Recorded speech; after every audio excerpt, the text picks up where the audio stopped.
हम जो है वो एक गेस्ट स्पीकर को बुलाएंगे।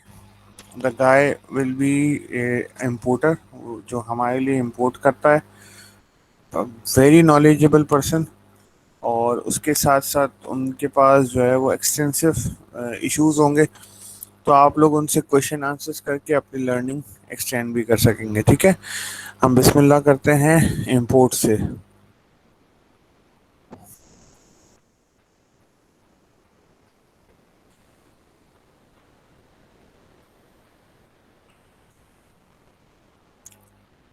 अच्छा, हम इंपोर्ट बेस्ड प्रोडक्ट्स की या इंपोर्टेड आइटम्स की प्राइसिंग कैसे करते हैं या प्राइसिंग कब करते हैं, इसको देखते हैं। और साथ ही साथ किन चीज़ों को इंपोर्ट करना चाहिए, किन चीज़ों को नहीं इंपोर्ट करना चाहिए। ठीक है, तो जनरली अक्रॉस बॉर्डर जो प्रोडक्ट्स आती हैं उनकी हम एफ ओ बी प्राइसिंग देते हैं। इंपोर्टेड प्रोडक्ट जो होती हैं उनकी हम F O B, C I F, ठीक है, इस तरह की प्राइसिंग लेते हैं। हम इनको टर्म में इन बातों को डिस्कस कर चुके हैं।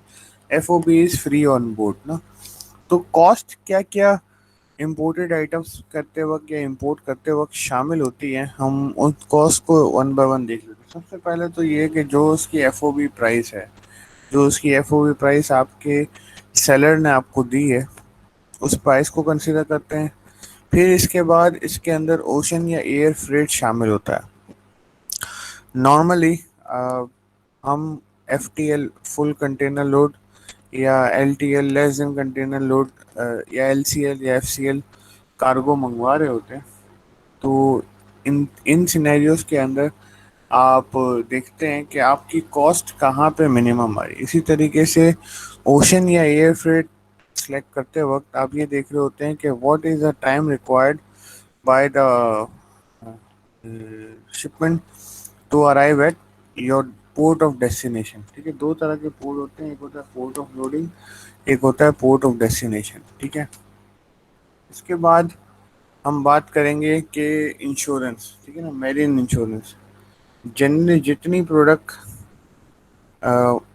अवेलेबल करनी होती है उसका इंश्योरेंस करवाना होता है। और उसका इंश्योरेंस आप डिपेंड करता है आप कहाँ से उस प्रोडक्ट को पिक कर रहे हैं और कहाँ ये प्रोडक्ट जा रही है।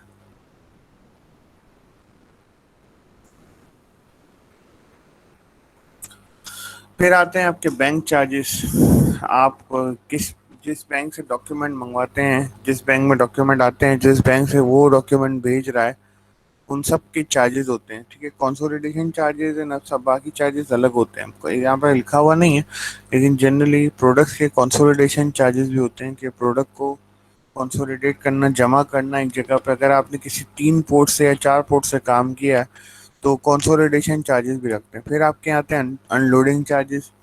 पाकिस्तान में पहुंचने के बाद या आपकी जिस पोर्ट पे आपने मंगवाया वहां पहुंचने के बाद वहाँ के अनलोडिंग चार्जेस होते हैं। फिर वहाँ आप कस्टम ड्यूटीज देते हैं। फिर आप देते हैं मर्चेंडाइज प्रोसेसिंग फी। ये बेसिकली आपके क्लियरिंग एजेंट होते हैं कि जो आपके लिए ये सारा काम, ये सारी डॉक्यूमेंटेशन अरेंज कर रहे होते हैं और आपके लिए सारा काम करके दे रहे होते हैं। फिर आती है आपकी हार्बर मेंटेनेंस फी।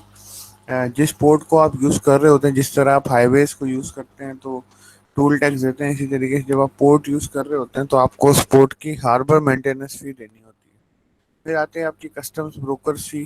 क्या जो कस्टम्स का ब्रोकर होता है, जो आपके लिए क्लियरिंग का काम करवा के दे रहा होता है, जो आपकी डॉक्यूमेंटेशन क्लियर करवा के दे रहा होता है, उसके पैसे होते हैं। फिर आता है कस्टम्स बॉन्ड फी। यहाँ पाकिस्तान में इसके डिफरेंट नेम्स हैं, लेकिन ये जनरली कस्टम्स जो आपकी हैंडलिंग कर रहा है उसकी चार्जेस है। तो आप ये देख सकते हैं कि एक इम्पोर्ट के अंदर मोर देन 10 आइटम्स हैं जिनको आपने ऐड करके एक कॉस्ट बनानी है। अच्छा, इस कॉस्ट को कहते हैं हम लैंडेड कॉस्ट। ठीक है, इनवॉइस्ड कॉस्ट अलग होती है, लैंडेड कॉस्ट अलग होती है। आप जब भी कंसिडरेशन में लेंगे किसी इंपोर्टेड आइटम को अपनी सेल परचेज के लिए, अपनी प्रोडक्ट सिलेक्शन के लिए, किसी भी सिनेरियो में जब आप सिलेक्ट कर रहे होते हैं किसी इंपोर्टेड आइटम को, तो आपने हमेशा उसकी लैंडेड कॉस्ट को कंसिडर करना होता है, ना कि इनवॉइस कॉस्ट को। Invoice cost and landed cost are two different scenarios, two different mechanism. ठीक है, फिर इसके बाद आपकी इंपोर्टेड आइटम्स की जो कॉस्ट है उसके अंदर आपके जो हार्बर से वेयर हाउस ले जाने की ट्रांसपोर्टेशन कॉस्ट है, फिर स्टोरेज है वेयर हाउस पे, और फिर प्रोडक्ट की लायबिलिटी टू इंश्योरेंस है।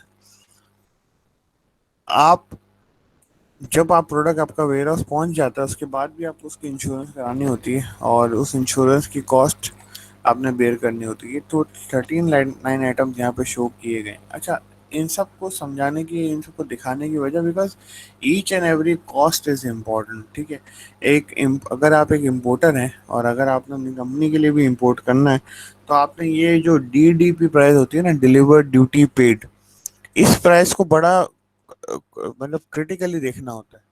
क्या ये DDP प्राइसिंग क्या है, मेरी मेरी DDP प्राइसिंग इफेक्टिव है नहीं है, ये DDP कॉस्ट जो है वो ठीक है नहीं है, इन सब चीज़ों को वेरीफाई करना होता है, इन सब चीज़ों को चेक करना होता है, और अल्टीमेटली आप अपनी DDP कॉस्ट पे काम कर रहे होते हैं। जो DDP कॉस्ट है ना, वो इन सारे लाइन आइटम्स को ऐड करने के बाद बनती है, ठीक है।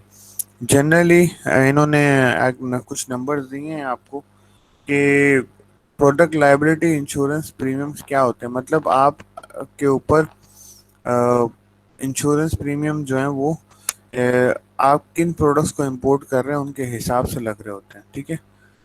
इसके बाद रिटेल पर अब ये देखना है कि यार हमें इंपोर्ट करना कब है, या हम किस सिनेरियो में फेवरेबल है इंपोर्ट, ठीक है। तो ये बात समझनी ज़रूरी है कि अगर रिटेल प्राइस किसी आइटम्स की 4 टाइम्स हो ना FOB के, तब जाके रिटेल कुछ फिजिबिलिटी बनाती है। या जैसे हमारे केस में, पाकिस्तान के केस में, जहाँ पे हम इम्पोर्टेड, हमारे पास लोकल कंपटीशन है ही नहीं उस प्रोडक्ट का, मीन्स हम उस प्रोडक्ट को लोकली अवेलेबल कर ही नहीं पा रहे, तभी हम इम्पोर्ट करते हैं, ठीक है। क्यों? क्योंकि इनके इनके अंदर मार्कअप्स होते हैं। अब आप जब प्रोडक्ट को कहीं से पिक करके पाकिस्तान पहुंचाते हैं, तो almost you pay up to 300% of your total cost. 100 रुपए की प्रोडक्ट है तो या पाकिस्तान पहुंचते पहुंचते 400 रुपए की आपको ऑलमोस्ट पड़ जाती है, बिकॉज करेंसी एक्सचेंज, ठीक है। इसको हम जनरल मार्कअप भी कहते हैं, इसको हम फैक्टर भी कहते हैं, हम इंपोर्ट के टर्म में इसको फैक्टर भी कहते हैं। अगर हमें किसी चीज़ का वैल्यू देखना हो तो हमें देखना है कि यार फैक्टर कितना लगेगा इसके ऊपर। फिर इसमें होलसेलर के मार्जिन हैं, रिटेलर के मार्जिन है, इम्पोर्टर के मार्जिन है, और इम्पोर्टर के मार्जिन भी दो अलग अलग तरीके हैं। जिसके अंदर पहले तो मार्जिन है कि जिसमें स्टॉक कैरी करता है, उसके अंदर इम्पोर्टर अपना मार्जिन 30 to 50% लगता है, और अगर वो स्टॉक कैरी नहीं करता तो 10 to 20% रखता है। अगर आपको बिल्कुल क्लासिक एग्जांपल ऑफ इंपोर्ट्स देखनी हो, या बिल्कुल आपको क्लियरली देखना हो कि हाउ इंपोर्ट्स की प्राइसिंग डन होती है, तो आप E-कॉमर्स से देख सकते हैं।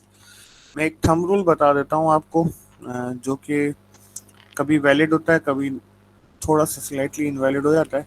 बट अगर कोई प्रोडक्ट आपको किसी E-कॉमर्स वेबसाइट पे, अमेजोन पे, eBay पे $10 की बिकते हुए नजर आती है ना, उसकी टोटल कॉस्ट जो है ना $1 से या $2 से ज़्यादा नहीं होगी, ठीक है ना। $2 से ज़्यादा महंगी प्रोडक्ट वो नहीं होगी जो कि आपको $10 की बिकती हुई नजर आ रही है। Reason is the cost involve in transporting the product from one country to another. अब यहाँ पे ये क्वेश्चन अराइज होता है, ये क्वेश्चन पूछा जा सकता है कि वाई देन कंट्रीज इम्पोर्ट। तो उसकी रीज़न मैंने आपको बता दी। सबसे पहले तो कि अबेंडेंस और शॉर्टेज ऑफ एनी प्रोडक्ट, ठीक है। अगर आपके पास शॉर्टेज ऑफ प्रोडक्ट है तो आप जनरली वो प्रोडक्ट इंपोर्ट करेंगे अपनी लोकल नीड्स को पूरा करने के लिए। इसी तरीके से अगर आपके पास अबेंडेंस ऑफ किसी प्रोडक्ट है तो आप कोशिश करेंगे कि उस प्रोडक्ट को या उस मटेरियल को अपने मुल्क से निकाल के किसी और मुल्क में भेजें। इसी तरीके से एक्सचेंज चलता है। जब हमने ट्रेड की पॉलिसीज पढ़ी थी या ट्रेड पढ़ा था, तो एक्सचेंज इसी तरीके से चलता है, ठीक है। फिर इम्पोर्टेड के लिए जो सबसे इम्पोर्टेंट या सबसे अच्छा सजेशन है वो ये है कि अगर आपने कभी तक, जब तक किसी फर्म का आपके पास बिल ऑफ ऑर्डर नहीं आ जाता या LC नहीं आ जाती, तब तक इंपोर्ट ना करें उस प्रोडक्ट को, ठीक है। क्योंकि ये सारी कॉस्ट आपने ऑन द गो देनी पड़ती है, फिर आपके पास प्रोडक्ट पहुंचती है, और फिर प्रोडक्ट पहुंचने के बाद यू गो फॉर बायर, ठीक है। तो इट इज़ बेटर कि आप जो है वो बायर जब तक सिलेक्ट ना हो जाए, या बायर जब तक फाइनलाइज ना हो जाए, और बायर जब तक आपको आपके साथ क्रेडिट टर्म सिलेक्ट ना कर ले, तब तक आप उस प्रोडक्ट को इंपोर्ट करें ही ना। और इम्पोर्ट करने के बाद क्योंकि फ्लक्चुएशंस बहुत ज़्यादा है ना, अब पाकिस्तान की एग्जांपल ले लें तो कुछ अरसे तक तो स्टेगनेंट था डॉलर ना। अब आप देखेंगे डॉलर की फ्लक्चुएशंस कितनी हाई हैं। इस पे भी हम डिस्कस करेंगे कि अ, कि आज डॉलर के ऊपर क्या सिनेरियो है और डॉलर जो है वो कैसे जो है वो इम्पैक्ट कर रहा है, और डॉलर की जो डिवैल्यूएशन है इसकी क्या वजह है। तो यहाँ पे पहले हम ये डिस्कस कर लेते हैं कि why is the dollar getting devalued और why is your currency getting stronger, ठीक है ना। तो we'll start with a basic question कि how dollar is valued against rupees ना, रुपीज के अगेंस्ट डॉलर की वैल्यू हम कैसे कैलकुलेट करते हैं, कैसे मॉनिटराइज करते हैं। तो सिंपल सी बात है कि imports minus exports minus remittances, ये आपका एक सम बनता है टोटल डॉलर का, ठीक है ना। आपके डॉलर के रिजर्व्स जितने ज़्यादा होंगे आपकी लोकल करेंसी उतनी स्ट्रांग होगी और आपके अल्टीमेटली डॉलर की प्राइस उतनी नीचे आएगी, ठीक है। अब दो तरीके से आप इन चीज़ों को मैनेज कर सकते हैं या मिटिगेट कर सकते हैं। सबसे पहला एंड ऑफुल तरीका कि आप जो है वो डॉलर के रिजर्व्स जारी रखने के लिए और डॉलर की सेल एंड परचेज मार्केट में, ओपन मार्केट में होती रहे, आप अपने स्टेट बैंक के रिजर्व मार्केट में ओपन कर दें। इससे ये प्रीवियस गवर्नमेंट के टाइम पे हुआ था जब डॉलर को 105 से 95 पे सप्रेस किया गया था। तो उस सिनेरियो में डॉलर डिवैल्यू हो रहा था और करेंसी आपकी स्ट्रांगर हो रही थी, बट वो एक आर्टिफिशियल तरीका था। करंट सिनेरियो में हो ये रहा है कि एक्सपोर्ट्स पाकिस्तान की काफ़ी स्ट्रांग हुई है और इम्पोर्ट्स ड्यूरिंग लार्जर रन कम हुई है। इसकी सबसे बड़ी वजह कोविड थी कि सर कोविड एक में और भी तो रीजन है कि हम लोग को जब आईएमएफ को लोन वापस देना होता है तो उस हम्म, वक्त भी हमारी करेंसी डिवैल्यू होता है, क्योंकि हम हाँ, लोग को डॉलर खरीदना पड़ता है प्लस हमारी हम्म, अपनी करेंसी डिवैल्यू होती है। बिल्कुल। लेकिन अब आपके जो है ना, देखो पिछले एक दो साल के अंदर ना आपके पास लॉन्ग टर्म एसेट्स बहुत ज़्यादा बने हैं। फॉर एग्जांपल सी पैक के लिए आपने तकरीबन $8 बिलियन जो है वो वक्तन फवक्तन लिए, ठीक है। इसके बाद आया आपका अभी कोविड कोविड के अंदर रेमिटेंसेस। अब रेमिटेंसेस की भी सबसे पहले रेमिटेंसेस की वजह देखते हैं। रेमिटेंसेस की सबसे बड़ी वजह ये थी कि देखो जब पाकिस्तान से बाहर जो भी लोग रह रहे थे उनको वर्क फ्रॉम होम पे पैसे मिल रहे थे ज़्यादातर लोगों को। इसमें मेजोरिटी ये भी थी कि यार इनके पास पैसे नहीं थे और जो जॉबलेस हो गए थे वो अपना सारा पैसा लेके पाकिस्तान वापस भी आ गए। लेकिन जनरल पर्सपेक्टिव में जो कि स्टेट बैंक अपने इशूज में दिखाता है वो ये कि यार बाहर से डॉलर बहुत रेमिटेंस में आया। अब इसकी एक वजह जो कि अनहिडन है, जिसको टैप कर रहे हैं अब, वो ई कॉमर्स भी है, ठीक है। ई कॉमर्स की वजह से जब आप अगर आप पाकिस्तान में बैठे हैं और आपने ई कॉमर्स पे काम शुरू किया है तो आप अल्टीमेटली पैसा पाकिस्तान वापस ही लेके आएंगे। फिर आपका रोशन डिजिटल अकाउंट है, इसने भी कोई 600-700 मिलियन डॉलर आपके वापस ला के दिए हैं, ठीक है। फिर रेमिटेंसेस, अब जब वहाँ के लोग हैं और वहाँ पे उनके पास पैसा है और पैसा होने के बाद उनके पास एवेन्यू नहीं है वहाँ खर्च करने के लिए, तो उन्होंने पाकिस्तान में देखा कि अगर आपने फॉलो किया हो कि सिविल सेक्टर को, जो कंस्ट्रक्शन सेक्टर है, उसको बड़ी मराद भेजी गई थी। तो उस मराद की वजह से कंस्ट्रक्शन सेक्टर स्ट्रांग हुआ तो लोगों ने वहाँ पे इन्वेस्ट करना शुरू किया। इसकी वजह से आपकी टोटल रेमिटेंसेस जो है वो स्ट्रांग होंगी। अब आप आते हैं नेट एक्सपोर्ट्स की बात। Net exports after covid strong हुई हैं। जो इंडस्ट्रीज ऑलमोस्ट बंद हो गई थी, now they are running on full swing. आपकी टेक्सटाइल इंडस्ट्री है, आपकी फुटबॉल इंडस्ट्री है, आपकी आर्ट्स एंड क्राफ्ट है, आपकी स्पोर्ट्स है, ये अपनी फुल स्विंग पे वापस काम कर रही हैं, दुनिया को ये एक्सपोर्ट कर रहे हैं, ठीक है। और फिर आते हैं नेट इम्पोर्ट्स। अब नेट इम्पोर्ट्स में कम होने की सबसे बड़ी वजह है buying power of the customer. हम जो चीज़ें इंपोर्ट करते हैं उनमें जनरली जो है वो नीश आइटम्स होते हैं। ऑल्दो शुगर एंड फ्लावर भी हमने एज वीट अभी हमने इंपोर्ट किया है, बट नेट जो इंपोर्ट्स हैं वो जनरली डाउन नहीं है। इन तीनों का अगर हम सम देखें तो हमारे पास रिजर्व स्ट्रॉन्ग है। अब फॉर दिस ईयर तो हम ये कह सकते हैं कि रिजर्व्स ऐसे ही स्ट्रॉन्ग एंड स्ट्रॉन्गर होते जाएंगे। लेकिन वी डोंट नो कि आफ्टर दिस ईयर या आफ्टर दिस ट्रॉमा या पैंडेमिक गेट्स ओवर तब हमारे पास क्या सिनेरियो बनेगा।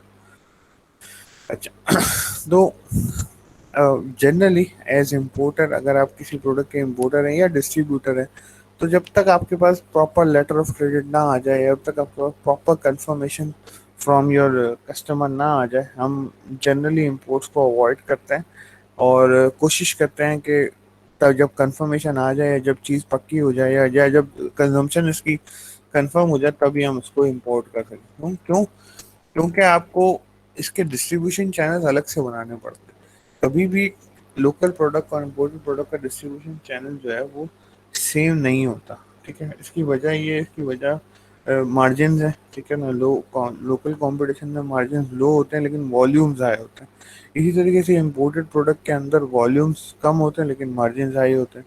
It all depends upon the product, upon the industry, upon the people you are dealing with, and upon the uh, general customer service which is expected from you। ठीक है, तो आप एक thumb rule बना लें कि आप कोशिश करें कि सेल्स विदाउट कैरिंग स्टॉक्स करने की कोशिश करें। अब ये people to people, product to product vary करता है, लेकिन आप कोशिश करें कि यार सेल्स विदाउट कैरिंग स्टॉक करें, ताकि आप अल्टीमेटली अपनी जो है वो मिक्स एंड मैच सिनेरियो में काम कर सकते। ठीक है, फिर आपकी जो डॉक्यूमेंटेशन होनी चाहिए ना, वो बहुत स्ट्रांग होनी चाहिए। जब आप बोर्ड्स पे जा रहे हैं ना, तो यू कैन नॉट अज्यूम कि यार ये सामने मैंने ये बात डिस्कस की तो ये सामने वाले को समझ में आ गई होगी। नहीं, आपने each and every paragraph, each and every point को बड़ा इलेबोरेटिव वे में, बड़ा क्लियर वे में, through email, through call, through communication, through written communication, आपको क्लियर रखना होता है। द रीज़न इज कि आपकी छोटी सी गलती ना, इट कैन क्रिएट ब्लंडर्स। अब पोर्ट फ्री डेज एक टर्मिनोलॉजी यूज होती है, पोर्ट फ्री डेज। अब इसमें होता क्या है, अब आप एक कंटेनर इंपोर्ट करते हैं, तो वो जब आपके पाकिस्तान पोर्ट पहुंचता है ना, तो उसका कंटेनर रेंट चार्ज हो रहा होता है। अब कंटेनर रेंट को फ्री करने के बहुत सारे तरीके हैं। एक तो ये सबसे आसान तरीका तो ये कि वो जैसे ही पाकिस्तान पहुंचे आप उसको क्लियर करवा लें, क्लियर फॉर इम्पोर्ट्स करवा लें। लेकिन generally cash to cash cycle and payable cycles जो है वो इस बात की इजाज़त नहीं देते कि आप जितना इम्पोर्ट कराएं वो सब क्लियर करवा लें। तो इस सिनेरियो में आप क्या करते हैं, आप कोशिश करते हैं कि कंटेनर फ्री डेज आपको मिल जाए। अब ये आपके 3PL सर्विस प्रोवाइडर पर डिपेंड करता है कि वो कितना स्ट्रांग है, उसकी कितनी से है, वो कितनी इजीली जो है वो आपकी चीज़ों को मैनेज कर सकता है।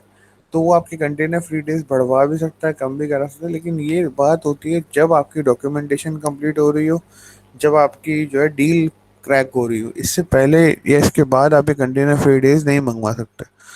तो हमने रिसेंट पास में बहुत हैवी डैमेजेस दिए हैं due to non availability of container free days from the supplier, क्योंकि सप्लायर ने जिस 3PL सर्विस प्रोवाइडर को फॉलो किया था या जिससे उसने बात की थी, उसके पास कंटेनर फ्री डेज बहुत लिमिटेड थे।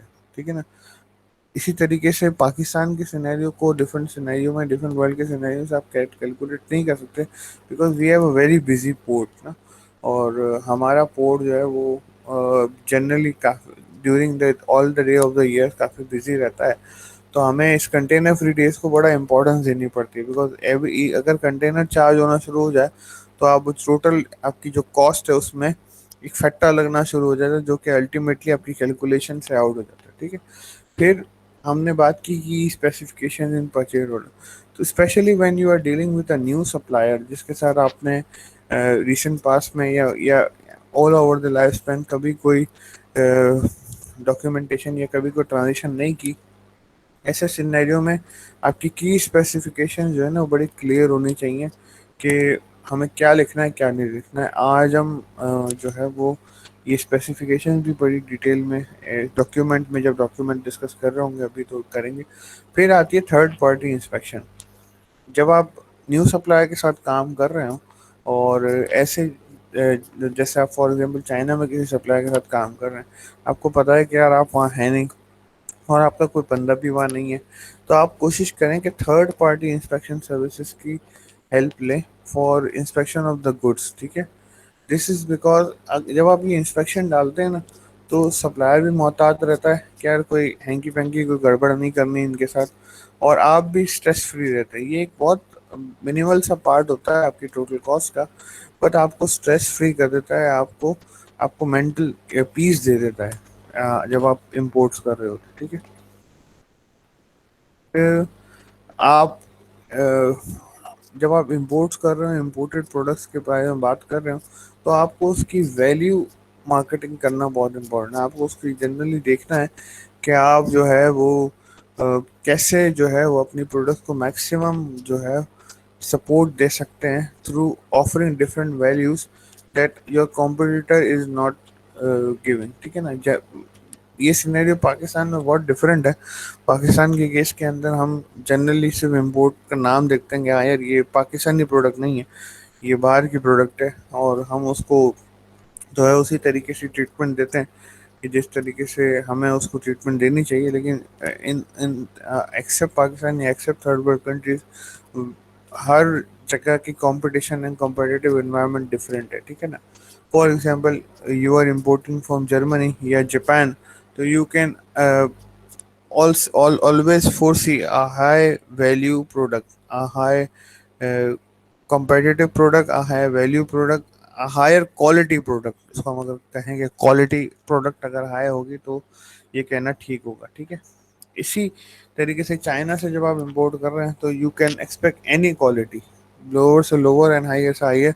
डिपेंड करता है कि आप किस सप्लाई के साथ काम कर रहे हैं, वहाँ वहाँ quality A B C D E हर किस्म की क्वालिटी अवेलेबल है। तो वैल्यू मार्केटिंग करते हुए आपने देखा होगा कि आपके कस्टमर की एक्सपेक्टेशंस क्या है, गारंटीज आप कैसे दे सकते हैं, ठीक है। आपकी प्राइसिंग अनरियलिस्टिक ना हो, आप कंज्यूमर्स को जो है वो डिटेल फैक्ट्स एंड इंफॉर्मेशन के साथ डिस्कस करें जब भी प्रोडक्ट को डिस्कस करें, और फिर आप उसके साथ रिलेशनशिप बिल्डअप करें। एज एन इम्पोर्टर आपको ये समझना ज़रूरी है कि you are always to be have customer centric, आपका कस्टमर सेंट्रिक इन्वायरमेंट ही रहता है। आप कभी भी कस्टमर से साइलो में आके कोई चीज़ इंपोर्ट नहीं कर सकते। अगर आप जनरली किसी इंपोर्टर से बात करें, अगर वो घड़ियों का इंपोर्टर होगा ना, वो फूड भी इंपोर्ट कर देगा अगर आप उससे कहेंगे। क्यों? क्योंकि उसकी सिंपल वजह ये है कि इंपोर्टर को ये पूरा साइकिल पता होता है। ये साइकिल पता होना ना, ये बड़ी इम्पोर्टेंट टूल है, या इसको इम्पोर्टेंट नीश कहेंगे, या इसको इम्पोर्टेंट स्किल कहेंगे। फिर आपके आते हैं डिस्ट्रीब्यूशन चैनल्स, ठीक है ना। अब हम इसको बहुत बहुत मिनिमलिस्टिक सा डिस्कस करेंगे, क्योंकि ये तो पूरा एक टॉपिक है distribution channel how they work. But एक अगर जनरल सिनेरियो देखें तो distribution channel can play an important role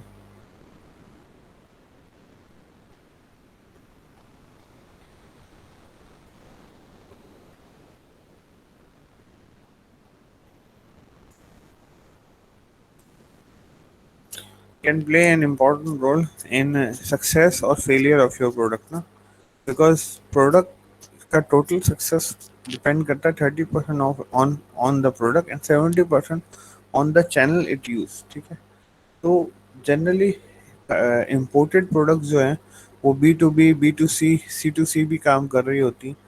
तो हमें हर चैनल को देखना, उसको समझना डिटेल में बहुत ज़रूरी है, ठीक है ना। सबसे पहला जो चैनल है वो ये है कि आप रिटेलर होलसेलर से खरीद रहा है, होलसेलर जो है किसी सेल रिप्रेजेंटेटिव से खरीद रहा है, और सेल रिप्रेजेंटेटिव इंपोर्टर का है, ठीक है ना। ये लॉन्गेस्ट अवेलेबल चैनल है। लेकिन इस चैनल का फ़ायदा, मतलब प्रोज एंड कॉन्स हर चैनल के होंगे। सबसे पहले इस चैनल का फ़ायदा क्या है? इस चैनल का फ़ायदा है अवेयरनेस, ठीक है। अगर कोई प्रोडक्ट ऐसी है कि जिसकी अवेयरनेस देना ज़रूरी है, या उस प्रोडक्ट की जो स्पेसिफिकेशंस हैं वो इतनी नीश हैं या इतनी कॉम्प्लिकेटेड हैं कि उसको एक होलसेलर समझ नहीं सकता या रिटेलर समझ नहीं सकता, तो वहाँ पे आपके पास सेल रिप्रेजेंटेटिव होना ज़रूरी है, ठीक है। अब जो ये सबसे लॉन्गेस्ट चैनल है, इसके अंदर कंज्यूमर से पहले रिटेलर है, रिटेलर से पहले होलसेलर है, होलसेलर से पहले सेल रिप्रेजेंटेटिव है, और उससे पहले इम्पोर्टर। मीन्स इम्पोर्टर ने अपनी प्रोडक्ट मंगवा के रख ली है, अब सेल रिप्रेजेंटेटिव है जो जा जाके होलसेलर्स को इसके बारे में अवेयर करेगा, ठीक है। होलसेलर्स को इसके बारे में समझाएगा, एंड देन होलसेलर उसको परचेज करके रिटेलर को एंड देन कंज्यूमर को सेल करेंगे। अब ये सिनेरियो कहाँ बिल्डअप होता है? ये सिनेरियो जो आप जनरली देख रहे हैं, ईरानी प्रोडक्ट्स हम कह रहे हैं ना, जिनको, जिन चॉकलेट्स हैं या जो कम ड्यूटी एंड ज़्यादा वैल्यू दे रहे हैं, इन प्रोडक्ट्स के अंदर ये बहुत इंपॉर्टेंट, क्योंकि अवेयरनेस क्रिएट करना ज़रूरी है। होलसेलर्स को पता नहीं है कि ये प्रोडक्ट भी पाकिस्तान में आ रही है, और इम्पोर्टर्स इसके लिमिटेड है, ऑल ओवर पाकिस्तान दो या तीन है। तो ऐसे प्रोडक्ट्स के लिए आप सेल रिप्रेजेंटेटिव हायर करते हैं कि जो होलसेलर्स को आपके बल्क बेच देते हैं, और फिर होलसेलर, रिटेलर एंड पब्लिक के जरिए वो प्रोडक्ट बेच रहे होते हैं। अब ऐसी प्रोडक्ट्स के जो रूटीन वाइज हैं और जिनके अंदर आपको अवेयरनेस की ज़रूरत नहीं है, जो टेक्निकल प्रोडक्ट्स नहीं है, या जिन प्रोडक्ट्स के अंदर आपको जनरली बहुत ज़्यादा अवेयरनेस की ज़रूरत नहीं होती, उनके अंदर आप ये सेल रिप्रेजेंटेटिव हटा देते हैं। आप इम्पोर्टर्स डायरेक्ट होलसेलर्स के लिए इंपोर्ट करते हैं, होलसेलर फिर रिटेलर को देते हैं, रिटेलर पब्लिक को देता है, ठीक है। फिर कुछ प्रोडक्ट्स होती हैं कि जिनके अंदर होलसेलर्स की रिक्वायरमेंट नहीं होती। ये बहुत ये जो मॉडल हम डिस्कस करें ना, इसको डिस्ट्रीब्यूटर मॉडल भी कहते हैं। अब यहाँ पे सेल रिप्रेजेंटेटिव आपका डिस्ट्रीब्यूटर भी हो सकता है। तो होता क्या है कि आप एक इम्पोर्टर हैं, आप प्रोडक्ट्स को इम्पोर्ट करते हैं और आप यहाँ पे डिस्ट्रीब्यूटर को रख लेते हैं, और डिस्ट्रीब्यूटर जो है ना, वो डायरेक्ट रिटेलर को या पब्लिक में बेच रहा होता है। इंजन पार्ट्स में बेरिंग्स हैं, ठीक है, जितनी भी टेक्निकल प्रोडक्ट है जो डायरेक्ट कस्टमर या कंज्यूमर के यूज में आ सकती है या आनी चाहिए, ऐसी प्रोडक्ट्स को आप थ्रू जो है वो अ, रि- मतलब आप इम्पोर्टर एज इम्पोर्ट करते हैं, सेल रिप्रेजेंटेटिव के जरिए उसको डायरेक्ट रिटेलर को बेचते हैं, और रिटेलर पब्लिक में बेचता है, ठीक है। फिर ऐसी प्रोडक्ट्स के जो सिर्फ टेक्निकल रिक्वायरमेंट्स के जरिए ही आ रही होती, और जिसके अंदर आपको डायरेक्ट रिटेलर को के लिए ही इंपोर्ट करना होता है, ऐसी प्रोडक्ट्स के अंदर आप इंपोर्ट करते हैं, रिटेलर को फिक्स करते हैं, रिटेलर के बाद उसको पब्लिक में सेल ऑफ करते हैं, ठीक है। और फिर आती है लास्ट, इसमें ज़्यादातर सर्विसेज होती हैं कि इम्पोर्टर डायरेक्ट कंज्यूमर के लिए इंपोर्ट कर रहा होता है, ठीक है। इन सारे चैनल्स की वजह क्या है, डिपेंड करता है आपके नेचर ऑफ प्रोडक्ट को, डिपेंड करता है आपकी प्रोडक्ट लाइफ साइकिल पर, ठीक है। जितने प्रोडक्ट की लाइफ साइकिल शॉर्ट है, उतना प्रोडक्ट जो है, उतना ही आपका जो चैनल ऑफ डिस्ट्रीब्यूशन है वो स्मॉलर होगा, और जितनी प्रोडक्ट की लाइफ साइकिल बड़ी है या लॉन्गर है, या कुछ प्रोडक्ट्स की लाइफ साइकिल इनफाइनाइट है, ऐसी प्रोडक्ट्स के लिए आप बड़ा या लेंदियर चैनल ऑफ डिस्ट्रीब्यूशन सेलेक्ट करेंगे। इसकी सबसे बड़ी वजह ये, और दूसरी बात होती है प्रोडक्ट की प्राइस। जितनी प्रोडक्ट की हायर प्राइस है, उतना ही जो है वो लॉन्गर डिस्ट्रीब्यूशन, उतना ही शॉर्टर डिस्ट्रीब्यूशन चैनल होगा, और जितनी प्रोडक्ट की प्राइस कम है, उतना ही लॉन्गर डिस्ट्रीब्यूशन चैनल होगा, एंड वाइस वर्सा। अब इसके अंदर अगर इक्विपमेंट आता है, अगर टेक्निकल चीज़ें आती हैं, तो ये चैनल बिल्कुल चेंज हो जाएगा, ठीक है। फिर आते हैं आपके इंडस्ट्रियल प्रोडक्ट। इंडस्ट्रियल प्रोडक्ट्स के अंदर जो है वो आपके मैन्युफैक्चरर का रिप्रेजेंटेटिव होता है, जो कि एंड यूज़र से स्पेसिफिकेशन या रिक्वायरमेंट लेता है, एंड देन फिर उसको इंपोर्ट करता है, ठीक है। इसके अंदर भी आप डिस्ट्रीब्यूटर्स एंड यूज़र के लिए डायरेक्टली या सेल रिप्रेजेंटेटिव के थ्रू प्रोडक्ट्स को इंपोर्ट कर रहे होते हैं। अब आप इसी लाइफ चैनल पे, इसी साइकिल पे डिफरेंट प्रोडक्ट्स को रख के देखें। फॉर एग्जांपल सेल फोन्स हैं, ठीक है, आपके एलसीडीज एलईडीज हैं, लैपटॉप्स हैं, कंप्यूटर्स हैं, आपके एसीज हैं जो आपके घर में लगे हैं, आपके डिस्पेंसर्स हैं, रेफ्रिजरेटर्स हैं, ये सारे इन चैनल्स के जरिए ही इंपोर्ट हो रहे हैं। The reason behind risk mitigation, ठीक है। आप सबसे आसान या सबसे ज़्यादा शॉर्टर लेंथ का है वो है इम्पोर्टर एंड एंड यूज़र, लेकिन इसमें क्या है कि इसमें अगर इम्पोर्टर ने इम्पोर्ट करवाया एंड एंड यूज़र ने नहीं खरीदा, तो टोटल लॉस इम्पोर्टर बेयर करता है। लेकिन जितने ज़्यादा आप डिस्ट्रीब्यूशन चैनल की लेंथ को रखते हो, उतना ही आप रिस्क को थोड़ा सा मिटिगेट करने की कोशिश कर रहे हो, तो ठीक है। अब सेल रिप्रेजेंटेटिव की सिलेक्शन है, आप रेफरल्स के ज़रिए काम करते हो ज़्यादातर, ठीक है। अब रेफरल जो है वो पोटेंशियल बायर्स की तरफ से भी बन सकते हैं, रेफरल इम्पोर्टर की तरफ से भी बन सकते हैं, अदर सेल एजेंसी की तरफ से भी बन सकते हैं। तो ये डिपेंड करता है कि आपने अपनी प्रोडक्ट को सेल किस तरीके से करना है, ठीक है। तो ये जनरल डिस्कशन थी। अब हम बात करते हैं प्राइसिंग की, ठीक है ना। इंटरनेशनल प्राइसिंग का प्रोसेस क्या होता है, ठीक है ना। सबसे पहले आपने प्राइसिंग का ऑब्जेक्टिव फाइनलाइज करना है, ठीक है। क्या आप किस ऑब्जेक्टिव की बेस पे प्राइसिंग कर रहे हैं, इधर आपने न्यू मार्केट एंट्री करनी है, या जो एग्जिस्टिंग मार्केट को जो है वो इनहेंस करना है, या आपका जो है प्रोडक्ट जो है वो पार अवे है, means third world first world, first world से थर्ड वर्ल्ड जा रहे हैं, ठीक है। इन एनी केस सिनेरियो आपने पहले प्राइसिंग का ऑब्जेक्टिव फाइनलाइज करना होता है कि why I have to do pricing, ठीक है।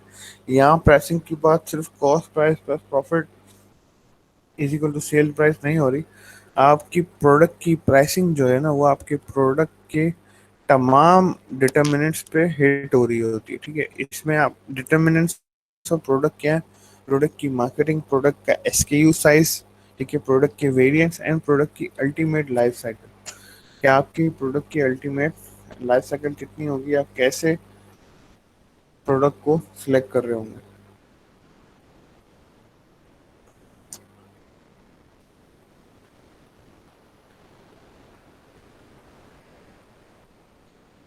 आप लोग सब कैसे हो, ठीक हो, आप लोग जाग रहे हो। जी सर ठीक है। इतने मुश्किल में क्यों हो आज, परेशानी क्यों है, कोई सवाल नहीं, कोई बातचीत नहीं। नहीं सर क्या। सुबह उठना है, रात को सब जाग रहे थे जब मैंने पहला मैसेज वो डाला, नींद नहीं आती सर मुझे। सर रात मैं को सो जाग रहा रहे था। थे। इब्राहिम सब सो रहे थे। बाकी हमजा साहब आपको नींद नहीं आती। नहीं सर। खैर- खैरियत है, पेट जी तो खराब नहीं है अल्हम्दुलिल्लाह। आपका। नहीं नहीं। Sir class. पेपर का क्या है, कुछ पता चला पेपर कब है। सर आप तरावी की बात सीपी रख सकते हैं रमजान में। पेपर रोजे में ले लेंगे ना सर पेपर, 28 तरावी के से। बाद तक। तरावी के बाद तक का क्या इंतजार करना, रोजे में खत्म कर लेंगे पेपर। आपका सर पेपर तो सर जनरली पेपर ही उसी खत्म टाइम पे कर होता दें। है ना जब आपकी क्लास, है ना। सर कोई आइडिया है, पेपर ऑन काश कैंपस यार, होगा और ऑनलाइन होगा? मोस्ट प्रोबेबली तो ऑन कैंपस ही होगा, जैसे पिछली दफा हुआ था। सर ठीक कोई है ऐसी सर। स्कीम है पेपर दिए बगैर पास हो जाए। हाँ, पेपर ना दो। और पास हो जाए। हाँ, पास पास और फेल क्या होता है यार। हाँ, कुछ कह रही थी, आप बताइए। जी सर, मैं पूछ रही थी कि आप मिड टर्म के बाद का देंगे जितना भी सिलेबस है फाइनल में, या फिर मिड टर्म का भी आएगा? सब आएगा टोटल। तो टोटल आएगा।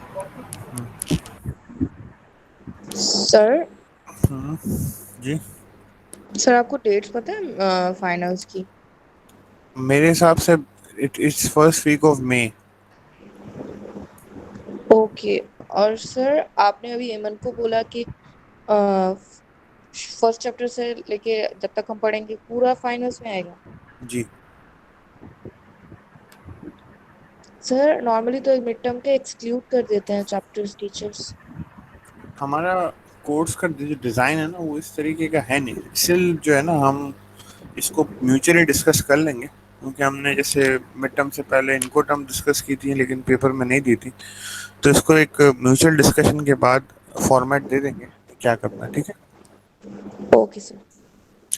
अच्छा, इस वक्त जो है जब हम प्राइसिंग देख रहे हैं ना, तो हमें सबसे पहले समझना ज़रूरी है कि how we calculate landed cost ना, क्योंकि प्राइसिंग टोटली डिपेंड हो रही होती है आपकी लैंडेड कॉस्ट पे। आप डॉलर वैल्यू पे या मैन्युफैक्चरिंग वैल्यू पे प्राइसिंग फॉर द वर्ल्ड नहीं कर सकते, ठीक है ना।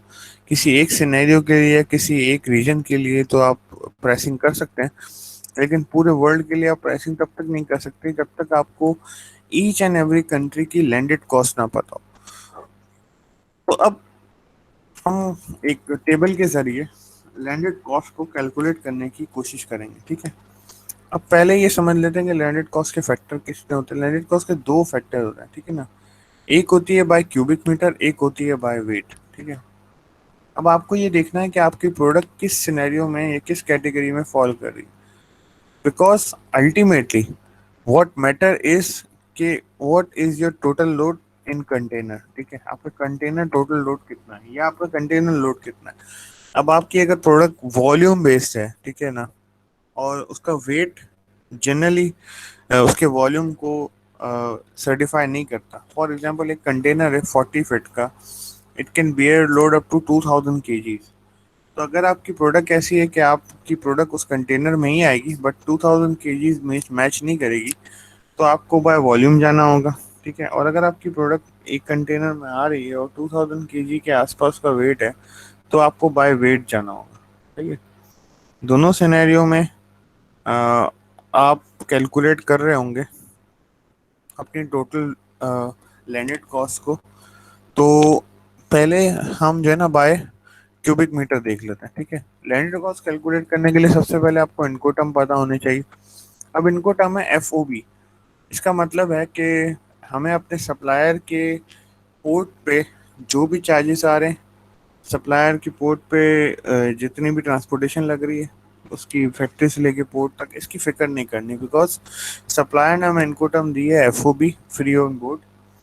और इस एफओबी की टर्मिनोलॉजी की वजह से हम अपनी कॉस्ट या अपना रिस्क तब कैलकुलेट करना शुरू करेंगे जब उसकी प्रीमाइसिस से या उसके पोर्ट से प्रोडक्ट निकल चुकी होगी, ठीक है। इसके बाद हमें देखनी होती है कि बायर करेंसी क्या है, हम किस करेंसी में बाय कर रहे हैं, ठीक है ना। जनरली ये यूएसडी होती है, और ये क्योंकि स्टैंडर्ड कंपैरेटिवली आपकी यूएसडी है, ठीक है। फिर आपकी आती है लोकल करेंसी, और आप कभी ये करेंसी सेम भी हो सकती है, ठीक है। आप यूएसडी में इंपोर्ट कर रहे हो, लोकल करेंसी आपकी यूएसडी है, ठीक है ना। लेकिन जनरली हमारे केस में जैसे पीकेआर है, हम यूएसडी में बाय करते हैं और पीकेआर में हमारी लोकल करेंसी बनती है। और फिर आप इसका रखते हैं एक्सचेंज रेट। ये एक्सचेंज रेट आप गूगल से रिसेंट का सेम उस दिन का, जिस दिन आपकी प्रोडक्ट पोर्ट पे पहुंचेगी या जिस दिन आपकी प्रोडक्ट क्लियर होगी, उस दिन का आपको एक्सचेंज रेट पता करना होता है। अब ये जनरली एक्सचेंज रेट हम कैसे पता करते हैं या कहाँ से पता करते हैं, तो पाकिस्तान के अंदर हमारे पास वीबॉक के अंदर एक ये सिलेक्शन है, ये आपको नज़र आ रही है। वीबॉक के अंदर एक सिलेक्शन है कि जो आपको एक्सचेंज रेट डेली का बता रहा होता है, ठीक है। अब आज का उन्होंने एक्सचेंज रेट दिया है 153.95। अब ये सिर्फ एक्सचेंज रेट प्रिंसिपल है, या सिर्फ ये एक्सचेंज रेट है। इसके बाद इसमें ड्यूटीज एंड टैक्सेस ऐड होते हैं। ये हम अभी जब एच एस कोड के जरिए इसकी ड्यूटी निकालेंगे तो हम उसको देखेंगे, लेकिन एक्सचेंज रेट आप जनरली देख लेना, फिर उसमें ड्यूटीज तो आ जाती हैं। नहीं नहीं नहीं नहीं नहीं, बिल्कुल सिर्फ ये अभी एक्सचेंज रेट की बात हो रही है, ये सिर्फ और सिर्फ एक्सचेंज रेट है। जब आप इसमें वैल्यू डालेंगे ना, इसकी वैल्यू एक्सचेंज रेट से ज़्यादा आ रही होगी, और वो आगे बताएगा कि क्यों आ रही है। वो 1% इंश्योरेंस और सारी चीज़ों को डाल रहा होता है। लेकिन डेली का अगर आपको एक्सचेंज रेट देखना है कि आपको एग्जैक्ट एक्सचेंज रेट क्या पड़ेगा इंपोर्ट करते वक्त, तो आप गवर्नमेंट की ऑथेंटिक वेबसाइट पर जाएं। जैसे कि अगर आप इंपोर्टर हैं तो आप वीबॉक की वेबसाइट पर जाएं, और वीबॉक की वेबसाइट पर जाके देखें कि आज का मुझे एक्सचेंज रेट क्या हिट करेगा। ये exchange rate for the day constant रहेगा, आज के दिन ये एक्सचेंज रेट रहेगा। आज के दिन सर, जितनी एक्सचेंज का सेलिंग रेट बोल रही हूँ, जी सेलिंग जी रेट नहीं बोल रही हूँ प्रोडक्ट। क्या कह रही सर हैं? मैं इसमें करेंसी का सेलिंग रेट बोल। करेंसी का सेलिंग रेट? नैना, मैं आपकी बात थोड़े सा ना समझा नहीं, आपकी बात कट बहुत हो रही है, बताइए फिर सर से। करेंसी का एक बाइंग रेट होता है, एक सेलिंग रेट होता है। आप नोटिस करेंगे, आप जब जाएंगे फॉरेक्स पे तो 150 वहाँ पे डॉलर आ रहा होगा आज की तारीख में, और सेलिंग आ रहा होगा 153। तो उसमें इम्पोर्ट ड्यूटीज आ जाती है ना, क्योंकि देखो अगर हम इम्पोर्ट कर रहे हैं तो हम सेल कर रहे हैं ना। हाँ, तुम्हारी आपकी बात जो है ना वो करेंसी के पर्सपेक्टिव से तो बिल्कुल ठीक है, ठीक है ना। लेकिन वहाँ जो बाय एंड सेल आ रहा होता है ना, वो करेंसी का बाय एंड सेल रेट है कि जो वो जो एक्सचेंज है ना वो ऑफर कर रही है। फॉर एग्जाम्पल आज आप गए और आपको कहता है, जनरली बाय रेट जो है वो कम होता है, सेल रेट ज़्यादा होता है, ठीक है ना। वो आपको बेचेंगे 153 का, आपसे खरीदेंगे 152.5 का। ये जो 0.5 है ना, ये इनका मार्जिन होता है। तो आप फॉरेक्स पे जाते हैं और फॉरेक्स के साथ जो एक्सचेंज कर रहे होते हैं, और ये जो एक्सचेंज है ये थोड़ा सा डिफरेंट है। ये इसलिए डिफरेंट है कि इसके अंदर जो ये इन्होंने एक्सचेंज रेट रखा है ना, अब ये बैंक टू बैंक, काइबर टू काइबर है। ये एक्सचेंज रेट आपको जनरली मार्केट में नहीं मिलेगा। मार्केट में थोड़ा सा ज्यादा एक्सचेंज रेट मिल रहा होगा। जब आप खुद डॉलर खरीदने जाएंगे ना, आपको इस एक्सचेंज रेट पर प्रोडक्ट नहीं मिलेगा, इस एक्सचेंज रेट पर डॉलर नहीं मिलेगा, थोड़ा सा ज्यादा मिलेगा। ये बात हो रही है bank to port and bank to transaction, जिसके अंदर फिजिकली आप डॉलर को टच नहीं करेंगे, आप इस प्राइस के जरिए पीकेआर में वैल्यू पे कर रहे हो। ठीक है, तो फिर हम देखते हैं एक्स्ट्रा कॉस्ट। ठीक है, एक्स्ट्रा कॉस्ट का फॉर्मूला क्या लिखा है? Extra cost is the sum of sea freight, local import charges, custom clearance and trucking charges. ठीक है, not including import duty and taxes. आपकी सी फ्रेट, फिर आपके लोकल चार्जेस जितने लगते हैं, फिर आपकी कस्टम क्लियरेंस, फिर आपकी ट्रकिंग, तो ये आपकी टोटल एक्स्ट्रा कॉस्ट बनती है। ठीक है, फिर आपने देखा इस पे ड्यूटी कितनी है, आपने कहा कि इस पे ड्यूटी फॉर एग्जांपल 10% है। ये ड्यूटी हम एचएस कोड के जरिए देखते हैं, ये भी हम आज ही डिस्कस करेंगे। फिर आपने प्रोडक्ट बाय प्रोडक्ट आपने वैल्यू करना शुरू की। ठीक है ना, आपने देखा कि ये इंपोर्ट टैक्स इस पे 10% है और आपकी ड्यूटी इस पे 5% है। ठीक है, आपकी बाय प्राइस जो है वो सपोज इन डॉलर बनी 122.5। ठीक है, आपकी क्वांटिटी आई 120, अपना वेट है 19 केजी। ठीक है ना, आप इसका टोटल वेट निकालेंगे। टोटल वेट निकालने के लिए आप क्या कर रहे हैं, आप क्वांटिटी को वेट से मल्टीप्लाई कर रहे हैं, आपके पास टोटल वेट आ रहा है। ठीक है, ये 120 क्वांटिटी है, 19 केजी का वेट है, टोटल वेट निकालें। आपके पास टोटल वेट आ रहा है 11970 केजी। ठीक है, दिस इज अराउंड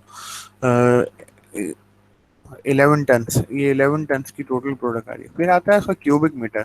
अच्छा, ये जो क्यूबिक मीटर क्यूब लिखे हुए हैं ना, ये डायमेंशंस हैं कि जो आपको बिल ऑफ लेडिंग के अंदर या परफॉर्मा पैकिंग लिस्ट के अंदर दी हुई होती है कि आपका ये 2280 का जो वेट है ना, इसकी टोटल डायमेंशन आ रही है 0.015 क्यूबिक मीटर।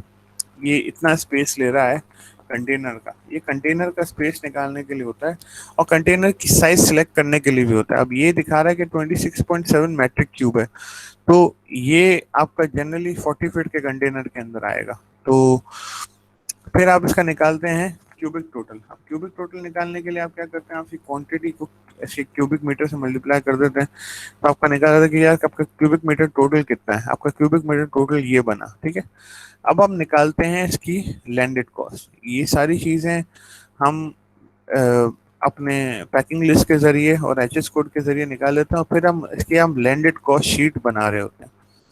हमारा बाय प्राइस आया डॉलर में 122.5। सबसे पहले तो उसको लोकल करेंसी में कन्वर्ट करेंगे। ठीक है, हम स्टेप बाय स्टेप चलते हैं। हमने देखा कि ऊपर एक्सचेंज रेट जो है वो 0.75 है, हमने इस 0.75 के एक्सचेंज रेट को कन्वर्ट किया। ठीक है, तो हमें पता चला कि यार हमारे जो ऑस्ट्रेलियन डॉलर में है, अगर यूएसडी में 122.5 है तो ऑस्ट्रेलियन डॉलर में 163.33 बना। ठीक है, और हमने इसके एक्स्ट्रा कॉस्ट की परसेंटेज निकाली। अब एक्स्ट्रा कॉस्ट की परसेंटेज निकालने की, चूंकि हम क्यूबिक मीटर से बात कर रहे हैं, तो हम इसकी क्यूबिक मीटर की परसेंटेज से एक्स्ट्रा कॉस्ट की वैल्यू निकालेंगे। अगर टोटल एक्स्ट्रा कॉस्ट 3000 है, तो मेरे पहला पीस जो है वो चूंकि 0.015 क्यूबिक मीटर ले रहा है आउट ऑफ 26.7 क्यूबिक मीटर, तो टोटल वैल्यू ये जो एक्स्ट्रा कॉस्ट में से ले रहा होगा, ये ले रहा होगा $1.69। ठीक है, फिर इसकी ड्यूटी अमाउंट निकालेंगे। ड्यूटी रेट हमें पता है 5% है और इसकी बाय प्राइस हमें पता है कि $122.5 है। ठीक है, हमने कहा कि 5% ऑफ ड्यूटी लगी इसके ऊपर, 5% ऑफ डॉलर, ये यूएसडी की बात हो रही है। ठीक है, तो हम टोटल लैंडेड कॉस्ट निकालने के लिए एक्स्ट्रा कॉस्ट को ऐड करेंगे, बाय प्राइस को ऐड करेंगे और ड्यूटी अमाउंट को ऐड करेंगे। इन तीनों को ऐड करेंगे, हमारे पास लैंडेड कॉस्ट आ जाएगी। अब लैंडेड कॉस्ट को फिर से समझते हैं। लैंडेड कॉस्ट क्या है कि आपने टोटल इनवॉइस कॉस्ट कितने की वो प्रोडक्ट आपको पड़ी, फिर इस पर टोटल एक्स्ट्रा कॉस्ट कितनी पड़ी आपको, और फिर टोटल आपको ड्यूटी कितनी पड़ी, इन सब को ऐड कर देते हैं तो आपकी लैंडेड कॉस्ट आ जाती है। अब ये लैंडेड कॉस्ट विदाउट टैक्स है, क्योंकि हमें यहाँ पे ऊपर टैक्स रेट भी दिया हुआ है कि टैक्स रेट 10% है। तो सबसे पहले हमने निकाली इसकी बाय प्राइस, फिर आपने निकाली इसकी एक्स्ट्रा कॉस्ट। एक्स्ट्रा कॉस्ट जो है वो टोटल में से इसका कितना परसेंटेज बन रहा है, आप परसेंटेज निकाल के भी निकाल सकते हैं कि परसेंटेज अगर 10% बन रहा है तो हमने इसकी 10% वैल्यू पर निकाली। ठीक है, फिर आपकी इसकी ड्यूटी अमाउंट निकाली कि जो ड्यूटी अमाउंट ड्यूटी रेट आपको दिया हो, तो आपने टोटल लैंडेड कॉस्ट निकाली। फिर आपने इसका टैक्स रेट निकाला। टैक्स रेट क्योंकि 10% है, आपने इस वैल्यू पे 10% लगाया कि यार मेरी लैंडेड कॉस्ट जो है वो $171 है, मेरा 10% टैक्स रेट है, तो आपने 10% टैक्स रेट ऐड किया, टोटल क्वांटिटी पे टैक्स रेट ऐड किया, आपके पास टोटल लैंडेड क्वांटिटीज आ गई।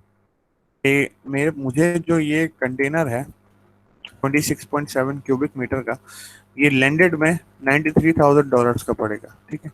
और उसका टैक्स चूंकि 10% है, अगर मैं टोटल टैक्स भी निकालना चाहूँ तो ये मुझे जस्टिफाई कर रहा है कि यस, टोटल टैक्स इज 10%। तो अ, मुझे टैक्स इस पे देना है $9,349, which is included in this cost. 93,493 में ये 9,349 एडिड है, ठीक है। इसमें किसी को कोई क्वेश्चन, कोई सवाल है? मैं ये शीट शेयर करूंगा आप लोगों के साथ, तो आप लोग तो खुद भी वेरीफाई कर सकते हैं सारी चीज़ों को। इसमें कोई क्वेश्चन है? सर ने पिछली क्लास की स्लाइड्स भी शेयर नहीं की हैं। जी सर, आज कर दूंगा। लेकिन अभी क्या बताइए, जो अभी पूछ रहा हूँ उसका बताइए इब्राहिम साहब। सर वो समझ आ गई है। तो ये आपकी सर ड्रॉप शिपिंग के वक्त भी आपको यही सब चीज़ें फॉलो करनी होंगी। Very good question. Drop shipping के वक्त आपको सबसे ज़्यादा जो है वो वेट को कंसिडरेशन देनी होती है, बिकॉज आपने प्रोडक्ट, आपके पास फिजिकल उस प्रोडक्ट की एग्जिस्टेंस नहीं है, ठीक है ना। तो अब आप 100% 3PL सर्विस प्रोवाइडर पे डिपेंडेंट हो कि जो आपको एक पॉइंट से दूसरे पॉइंट पे प्रोडक्ट ले जाने की सर्विसेज दे रहा है, ठीक है ना। तो जब आप ड्रॉप शिप कर रहे होते हो तो आपको इस पर और ख्याल रखना होता है कि यार मैं ड्रॉप शिप करते वक्त कोई ऐसी हैंकी पैंकी ना कर दूं या कोई ऐसी गलत कॉस्टिंग ना कर दूं कि अल्टीमेटली मुझे प्रोडक्ट की प्राइस जेब से देनी पड़े। सही। और सर जो सर्विस प्रोवाइडर होता है वो डॉक्यूमेंटेशन नहीं करता क्या? किस चीज़ की डॉक्यूमेंटेशन? यही सब जो सर आप कॉस्ट वगैरह जो कैलकुलेट कर रहे थे। ये सब आपको 3PL सर्विस प्रोवाइडर ही करके दे रहा होता है, लेकिन आपको वेरीफाई तो करनी होती है ना कि उसने क्या करके दी। सही सही सर। और बहुत सारे सिनेरियो में आप खुद भी कर रहे होते हो कि यार मुझे सपोज, जैसे हम एक मैकडॉनल्ड्स पाकिस्तान है, हम ये टैक्स का ना रिबेट लेते हैं, तो हमें एक्यूरेट टैक्स निकालना बहुत जरूरी है। अगर हमने टैक्स में कोई गड़बड़ की तो हम रिबेट कम ले पाएंगे और अल्टीमेटली हमें नुकसान होगा। सही सर, ठीक। ठीक है। अच्छा, यहाँ पे बात हो रही थी क्यूबिक मीटर की। अब हम अगर वेट से करें तो यहाँ पे जो है हम टोटल जो है एक्स्ट्रा कॉस्ट वेट से निकाल रहे होंगे, ठीक है। यहाँ पे हमने टोटल कॉस्ट जो है वो क्यूबिक मीटर से निकाली। कैसे?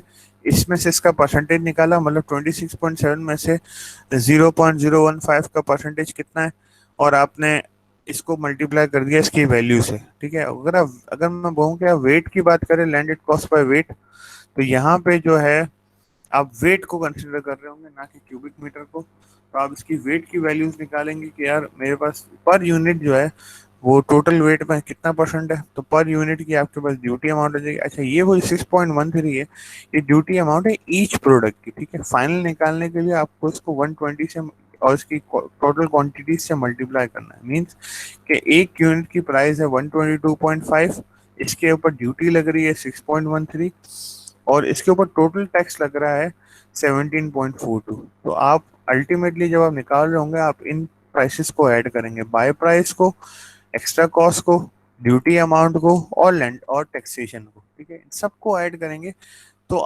जाके आप आखिर में लैंडेड कॉस्ट निकाल सकेंगे, ठीक है। ये समझना या ये कैलकुलेट करना बहुत इंपॉर्टेंट है, बिकॉज ये आपका टोटल प्राइसिंग जो है ना, टोटल प्राइसिंग आपकी इस पे डिपेंड कर रही है, ठीक है। तो हम ये देख रहे थे कि प्राइसिंग ऑब्जेक्टिव्स पहले हम डिफाइन करते हैं, इसके बाद आप डिमांड को डिटरमाइन करते हैं, ठीक है। यार मैं अगर अपनी प्रोडक्ट को इंपोर्ट कर रहा हूँ तो मेरी टोटल डिमांड होगी कितनी, ठीक है।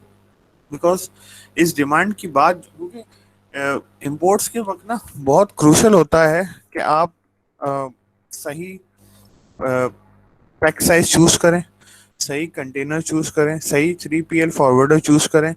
और क्योंकि ऐसा नहीं हो सकता कि आपको एक आइटम की जरूरत है, आपने वो आइटम इंपोर्ट कर लिया, दो आइटम की जरूरत है तो नहीं, आप मर्जर करते हैं। आप कहते हैं कि यार एक महीने में मुझे एक आइटम की जरूरत है, 12 महीने में 12 आइटम्स की जरूरत होगी, तो क्यों ना मैं इसको क्वार्टरली इंपोर्ट कर लूँ।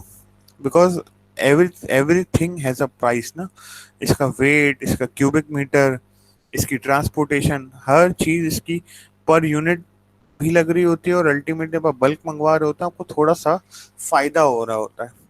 क्योंकि डॉक्यूमेंटेशन चार्जेस सेम है। अगर आप $1000 की प्रोडक्ट मंगवाएं उस पर भी ऑलमोस्ट $400 डॉक्यूमेंटेशन चार्ज लग जाएंगे, और आप 10,000 की मंगवाएं तो भी $400 डॉक्यूमेंटेशन है, क्योंकि डॉक्यूमेंटेशन चार्जेस जनरली कांस्टेंट होते हैं। तो बैंक चार्जेस हैं, डॉक्यूमेंटेशन चार्जेस हैं, फिर आपके जो कंसोलिडेशन चार्जेस हैं, ये तो आपने देने ही देने हैं। तो आप अपनी डिमांड को बिल्कुल एक्यूरेटली कैलकुलेट कर लेते हैं किसी भी प्रोडक्ट को मंगवाने से पहले, ताकि आप बल्क में मंगवा सकें। फिर आप कॉस्ट के एस्टिमेट लेते हैं। सबसे पहले तो आप लेते हैं सप्लायर के कॉस्ट के एस्टिमेट।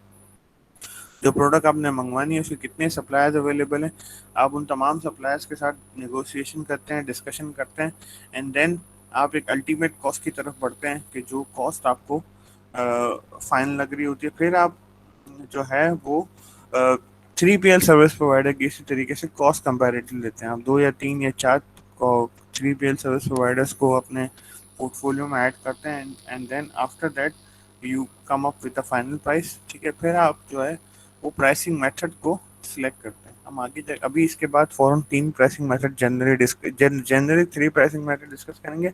इसमें सारे वो प्राइसिंग मेथड भी लग जाते हैं जो आपने एक्सपोर्ट में पढ़ते हैं। ठीक है, फिर आप फाइनल प्राइस को सिलेक्ट करते हैं। इंपोर्ट के अंदर जो ग्लोबल प्राइसिंग पॉलिसी होती है वो 3 तरीके की हैं। एक है इथनोसेंट्रिक।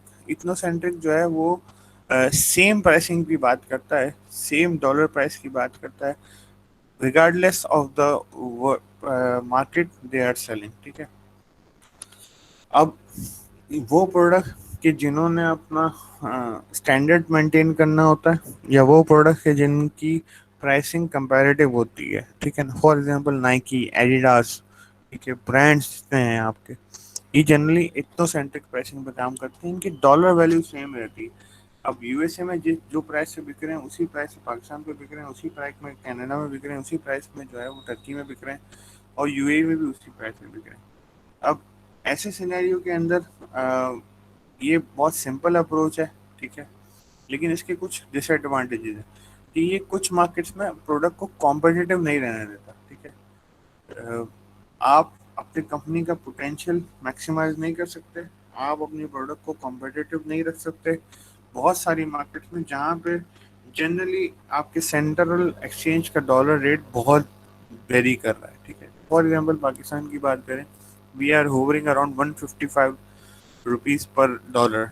तो हमारे लिए $10 की चीज़ भी काफ़ी एक्सपेंसिव है, एंड हम उसको इजीली कंपेयर नहीं कर सकते, या प्राइस टू वैल्यू रेशियो उसका बहुत आउट है when you are comparing it with local products, or when you are comparing it with the products available at competition। ठीक है, इसके बाद आती है पॉलीसेंट्रिक प्राइसिंग। पॉलीसेंट्रिक प्राइसिंग जो है वो डिस्ट्रीब्यूटर्स को ना फ्री हैंड दे देती है कि आप जो प्राइस अप्रोप्रिएट लगती है आपको मार्केट की, आप जो है उस प्राइस के ऊपर काम करें। ठीक है, इसके अंदर रिटेल आर्बिट्राज है। ठीक है, रिक्वायरमेंट्स कोई नहीं, और इसी प्राइसिंग की वजह से, इसी पॉलीसेंट्रिक प्राइसिंग वजह से we are able to do drop shipping. ठीक है ना, अगर जियो सेंट्रिक प्राइस हो जाए या इथनोसेंट्रिक प्राइस हो जाए तो हम ड्रॉप शिपिंग ना कर सकें।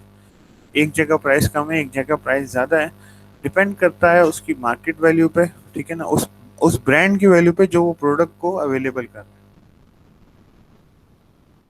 तो पॉलीसेंट्रिक प्राइसिंग डिस्ट्रीब्यूटर्स को मार्जिन दे देती है कि आप किस प्राइस पे चाहें उस प्रोडक्ट को बेच सकते हैं, अपने मार्जिन्स को रख के, अपनी चीज़ों को देखते हुए। ठीक है, और इसके बाद आती है जियो सेंट्रिक प्राइसिंग। अब geo centric pricing as a name suggest कि जिस जगह पे होती है उस जगह के हिसाब से काम कर रहे होते हैं। तो ये डायनामिक है और प्रोएक्टिव है, इन दोनों से।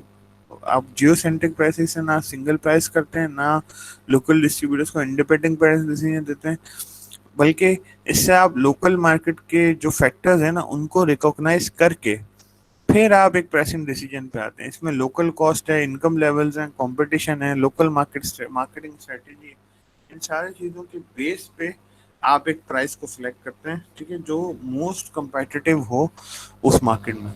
अब ज़्यादातर जियो सेंट्रिक प्राइसिंग जो है वो कंज्यूमेबल्स के लिए होती है, कमोडिटीज़ के लिए होती है, बिकॉज जो जो प्रोडक्ट की इनकम लेवल पे डिपेंडेंट हो, या जो प्रोडक्ट की डायरेक्ट मिडिल क्लास फैमिलीज को या मिडिल क्लास कस्टमर को टारगेट कर रही हो, वो पॉलीसेंट्रिक या एथनोसेंट्रिक के साथ काम नहीं कर सकती। अब एथनोसेंट्रिक प्राइसिंग के अंदर कौन कौन से प्रोडक्ट्स आते हैं?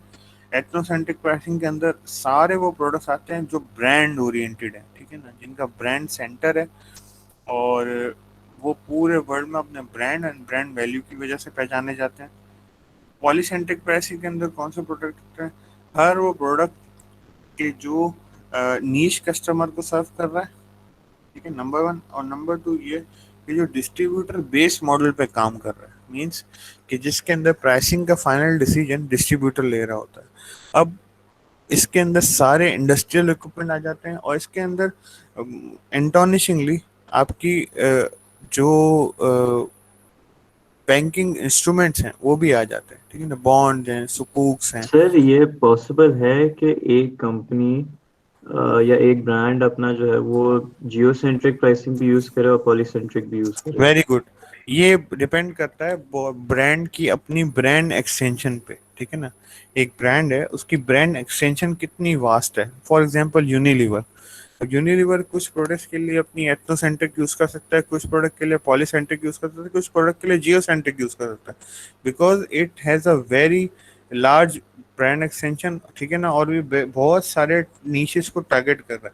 अब हेयर फॉल है या कंडीशनर्स हैं या फेस मास्क हैं या फेस वॉशेस हैं, ये एक लोकल प्रोडक्ट्स हैं, ठीक है ना, इनके लोकल कंपटीशन बहुत हाई है। लेकिन जो बहुत नीश प्रोडक्ट्स हैं, स्किन ऑयल ऑयल केयर है, ठीक है ना, फिर आपके जो स्पेसिफिक किसी टारगेट एरिया को टारगेट कर रहा है, स्पेसिफिक किसी अ, बहुत नीश कस्टमर को टारगेट कर रहा है, वहाँ आप पॉलीसेंट्रिक प्राइसिंग भी कर सकते हैं, एथनोसेंट्रिक भी कर सकते हैं।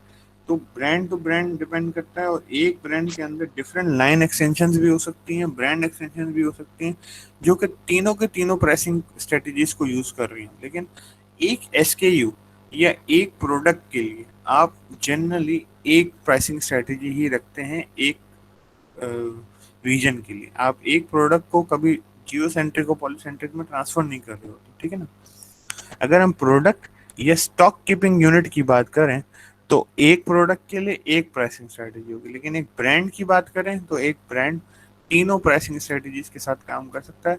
अब इसके अंदर मैं बात कर रहा था कि पॉलीसेंट्रिक के अंदर आपके पास जो आपके फाइनेंशियल इंस्ट्रूमेंट्स आते हैं सारे, जो बैंक टू बैंक या कस्टमर टू कस्टमर आ रहे होते हैं, बॉन्ड एक्सचेंज रेट्स हैं, ठीक है, फॉरेक्स रेट्स हैं, ये आप पॉलीसेंट्रिक प्राइसिंग पे बात करते हैं। फिर आप आखिरी आते हैं जियो सेंट्रिक प्राइसिंग में। जियो सेंट्रिक प्राइसिंग में सारे वो प्रोडक्ट्स आते हैं जो कंज्यूमेबल्स हैं या जो ऑफ द शेल्फ हैं, ठीक है, क्योंकि अब इन प्राइसिंग को करने के लिए ना आपको डिफरेंट स्ट्रेटजीज भी यूज करनी है। अब आप लोकल प्रोडक्ट बना के एथनोसेंट्रिक प्राइसिंग नहीं कर सकते, ठीक है ना। आपको लोकल प्रोडक्ट अगर बनानी है तो आप फिर जियो सेंट्रिक प्राइसिंग ही करेंगे। अगर आप एक ब्रांड है और आपने उस मुल्क के अंदर जाके अपना प्लांट लगा लिया, उस प्लांट लगाने के बाद आप लोकल प्रोडक्ट्स के जरिए, लोकल लेबर के जरिए और लोकल अवेलेबल रिसोर्सेज के जरिए अपना प्रोडक्ट क्रिएट कर रहे हैं, तो आप कभी भी उसको एथनोसेंट्रिक प्राइसिंग के साथ नहीं बेच सकते। यहाँ पे मैं आपको एक बहुत क्लासिक एग्जांपल देना चाहूँगा। मैंगो एक ब्रांड है, डॉल्मन मॉल के अंदर उसका आउटलेट है। अ, वो अपनी ब्रांड वैल्यू डाउन नहीं कर सकता, ठीक है, तो वो अपनी मोस्ट ऑफ द जीन्स जो है वो पाकिस्तान से मैन्युफैक्चर करवाता है। लेकिन मैन्युफैक्चरिंग के बाद these jeans are sent to Australia, उनके हेडक्वार्टर्स, वहाँ पे सेग्रीगेशन होती है, क्वालिटी चेक्स होते हैं, ठीक है, फाइनल ब्रांडिंग होती है, and then they are imported back to Pakistan and they have insane pricing when they are in Pakistan. तो अपनी ब्रांड वैल्यू को वो डाउन नहीं कर सकते, वो ये नहीं बता सकते कि हम made in Pakistan product use कर रहे हैं, तो इसलिए वो इथनोसेंट्रिक प्राइसिंग के साथ काम करते हैं। लेकिन जियो सेंट्रिक प्राइसिंग में सारे ऑफ द शेल्फ आइटम आते हैं, ठीक है। फिर आपकी बात आती है प्राइसिंग कोटेशंस की। तो प्राइस कोटेशंस के अंदर डॉक्यूमेंटेशन जो यूज कर रहे होते हैं उसमें सबसे पहले सेलर एंड बायर के कंप्लीट एड्रेसेस आते हैं, ठीक है। जो कोटेशन आप यूज कर रहे हैं उसके अंदर आपको क्या क्या चीज़ें अवेलेबल होनी चाहिए वो हम डिस्कस करें। तो सबसे पहले जब हम प्राइस कोटेशंस मालूम कर रहे हैं तो उसके अंदर सेलर एंड बायर के कंप्लीट एड्रेसेस होने चाहिए, ठीक है। फिर इंक्वायरी नंबर का जो रेफरेंस है एंड डेट ऑफ इंक्वायरी है ये होनी चाहिए। आपकी टोटल जो आपने प्रोडक्ट मंगवाए हैं उसकी लिस्टिंग होनी चाहिए। फिर प्राइस होनी चाहिए हर किसी की, ठीक है। फिर वेट्स, क्या आपके जो gross and net shipping weights हैं वो आपको एग्जैक्टली उस प्राइस कोटेशन में पता होने चाहिए, ताकि आप उसकी लैंडेड कॉस्ट कैलकुलेट कर सको, या आप जो है उसको एप्पल टू एप्पल कंपेयर कर सको अवेलेबल प्रोडक्ट के साथ। ठीक है, फिर क्यूबिक वॉल्यूम है, जो हमने क्यूबिक मीटर 3 देखा वो वॉल्यूम। फिर आपके ट्रेड डिस्काउंट है, जो आपके जितने भी डिस्काउंट वो ऑफर कर सकते हैं। डिलीवरी पॉइंट, आपका टर्मिनल कौन सा होगा। टर्म्स ऑफ सेल, मतलब आप कौन सी इनको टर्म सेल एंड पेमेंट के लिए। और फिर terms of payment, payment bank against के कैश अगेंस्ट डॉक्यूमेंट होगी, लेटर ऑफ क्रेडिट होगा, बैंक कॉन्ट्रैक्ट होगा। फिर आपकी इंश्योरेंस एंड शिपिंग कॉस्ट होगी, आपकी कोटेशन कब तक के लिए वैलिड है, कस्टमर ने कितने चार्जेस पे करने हैं, बायर कितने चार्जेस पे करेगा, एस्टिमेटेड शिपिंग डेट आपकी कब होगी, और फिर आपकी करेंसी ऑफ सेल क्या होगी। ये सारी चीज़ें क्लियरली मेंशन होनी चाहिए when you are importing a product in your pricing quotation. अब हम ये देखते हैं कि इसका कॉस्ट बेनिफिट एनालिसिस क्या है। ठीक है ना, कि कमोडिटीज, कौन सी कमोडिटीज ट्रेडेबल हैं, कौन सी कमोडिटीज नॉन ट्रेडेबल हैं, और किन कमोडिटीज को किस बेस पे आपने ट्रेड करना चाहिए। ठीक है, तो और ये ही आपको जवाब देगा कि यार why to import a product, how to import a product and when to import a product. ठीक है ना, तो एक्सपोर्ट प्राइसिंग जनरली जो है वो फ्री ऑन बोर्ड, या इंपोर्ट प्राइसिंग भी फ्री ऑन बोर्ड के साथ होती है, और इंपोर्ट प्राइसिंग आपकी कॉस्ट इंश्योरेंस रेट के साथ भी होती है, and free on board prices के साथ भी होती है। तो एक जनरल फार्मूला है कि अगर आपकी एफओबी प्राइस आपकी डोमेस्टिक प्राइस से कम है तो आप उसको एक्सपोर्ट ना करें। ठीक है ना, आपकी डोमेस्टिक प्राइस, अगर डोमेस्टिकली आपको अच्छी प्राइस मिल रही है और आपको बाहर के मुल्क में प्राइस अच्छी नहीं मिल रही, तो आप उस प्रोडक्ट को एक्सपोर्ट ना करें, आप डोमेस्टिकली बेचें। ठीक है, इसी तरीके से अगर आपको आपकी डोमेस्टिक प्राइस, आपकी जो इंपोर्ट प्राइस है वो डोमेस्टिक प्राइस से बहुत ज़्यादा है, तो आप उस प्रोडक्ट को इंपोर्ट ना करें।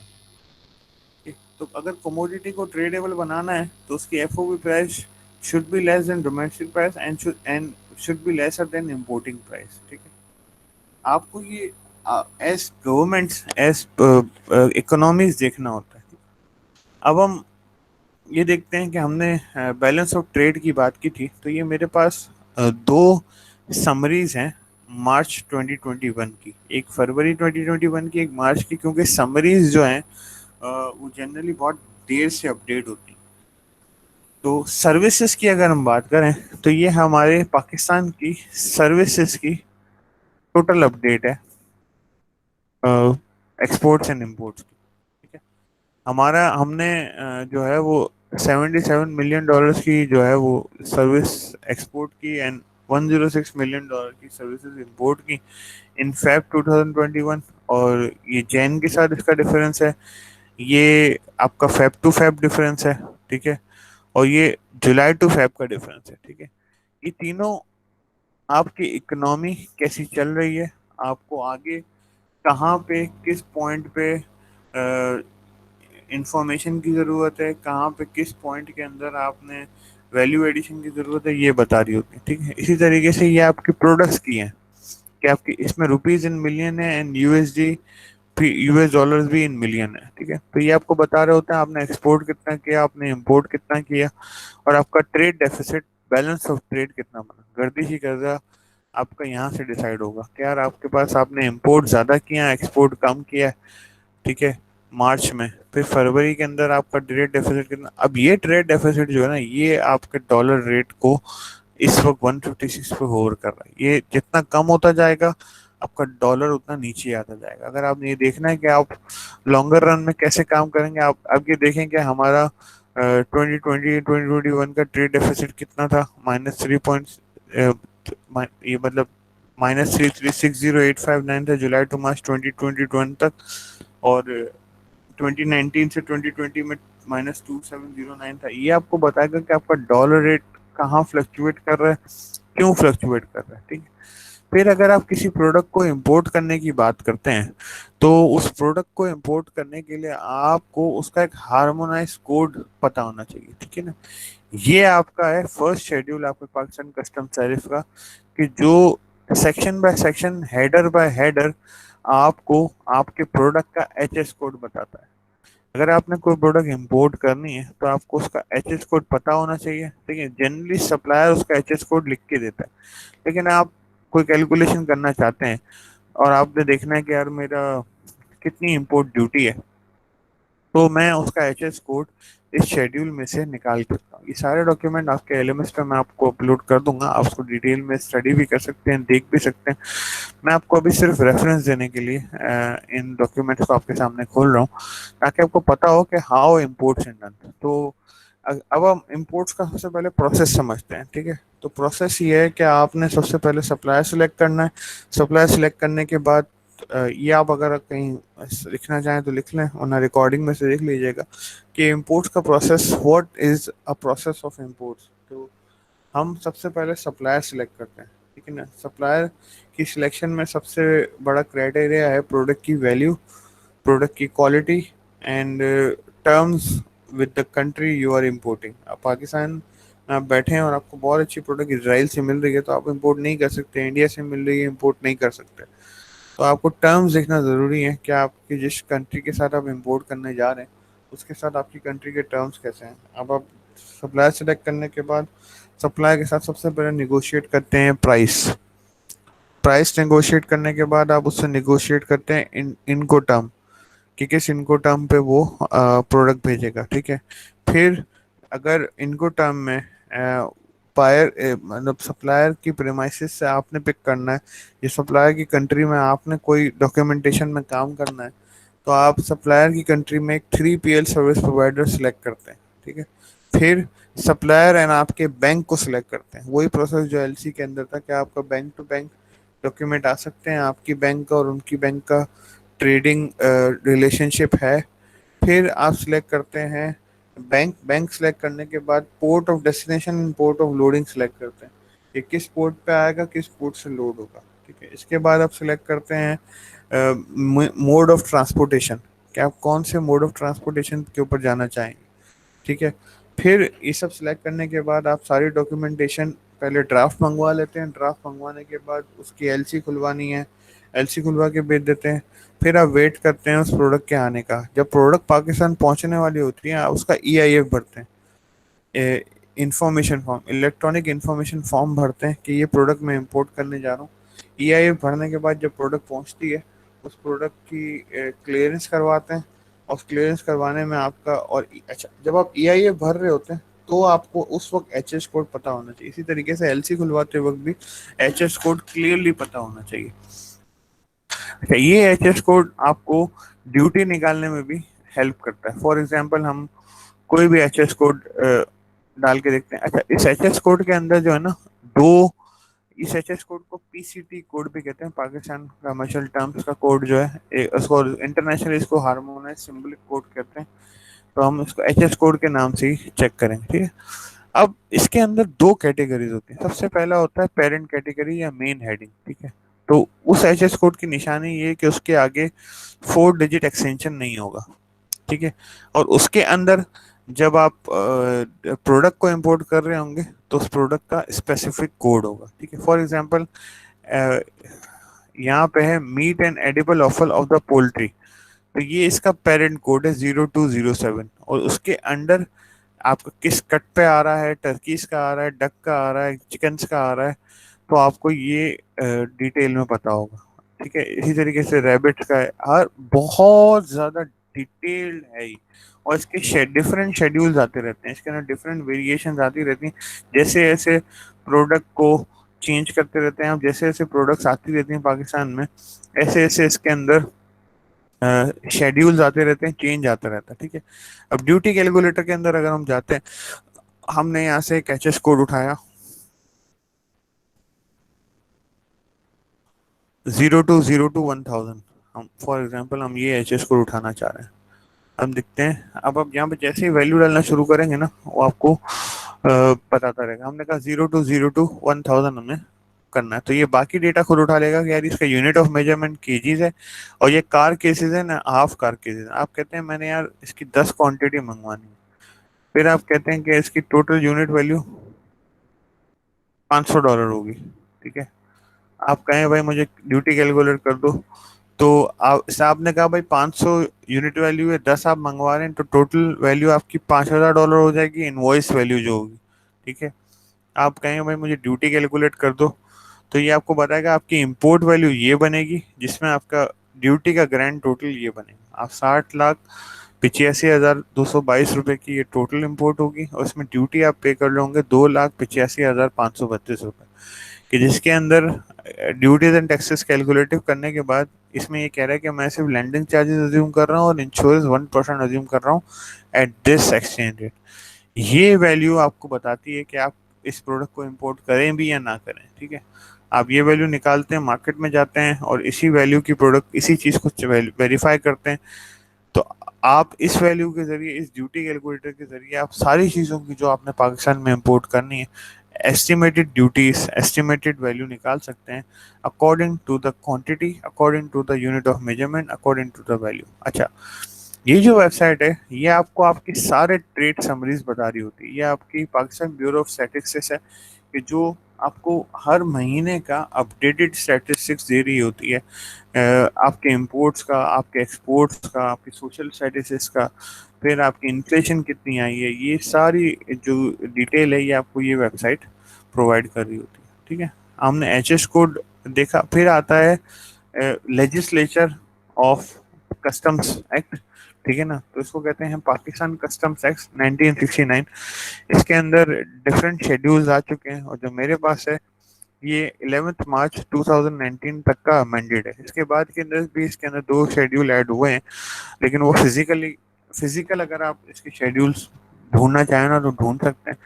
ये आपको पूरा पाकिस्तान में आप कौन सी चीज़ इंपोर्ट कर सकते हैं, कौन सी चीज़ एक्सपोर्ट कर सकते हैं, कैसे आप ड्यूटीज़ को वेरीफाई कर सकते हैं, कैसे आप ड्यूटीज़ को स्प्लिट कर सकते हैं, किस चीज़ की इंपोर्ट अलाउ है, किस चीज़ की नॉन अलाउड है, ये सारा का सारा आपका इस पाकिस्तान कस्टम एक्ट के अंदर डिफाइंड होता है। ये पाकिस्तान कस्टम एक्ट बेसिकली पूरा लेजिस्लेचर है आपके इंपोर्ट एंड एक्सपोर्ट का। ठीक है ना, इसमें डिफरेंट सेक्शन है, डिफरेंट तरीके, लेकिन अगर आप कभी भी इम्पोर्टर बनना चाहते हैं तो ये आपके लिए गॉड बुक है। ये आपके लिए सारी वो चीज़ें, वो डिटर्मिनेंट्स बता सकता है कि जो आपको देखना चाहिए। ठीक है ना, फिर ये इसका फर्स्ट शेड्यूल है पाकिस्तान कस्टम्स एक्ट का।